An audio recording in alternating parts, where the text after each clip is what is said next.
ago was A's age was twice as old as B. 7 years hence, sum of their ages is 83. So what are the present ages of A and B?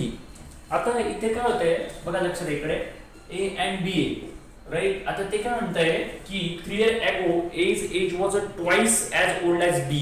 Right. 3 years ago म्हणजे 2018 होईल right. आजपासून 3 years ago तर A चं age twice आहे म्हणजे याचं B चं x आहे आणि हा याचा 2x आहे.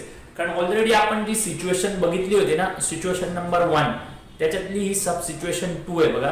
त्याच्यातून तुम्हाला हे समजेल की B लहान आहे म्हणून मी त्याचं एज तसं घेतलं. आता पुढे काय म्हणतात 7 years hence म्हणजे कधी आजपासून 7 years hence. So that is 2028 right.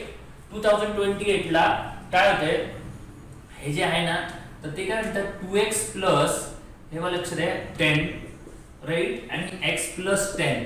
का 10 घेतलं बिकॉज 18 पासून 28 पर्यंत प्लस 10 होत आहे बघ 10 वर्ष पुढे गेलेलो आपण राइट. आणि या दोघांची सम आहे 83. So 2x plus x that is 3x 10 plus 10 is 20 is equal to 83. Now 3x is equal to 63 and then lastly x is equal to 21. हे तीननी डिवाइड केलं राइट. आता b 21 आहे आणि हा 42 आहे.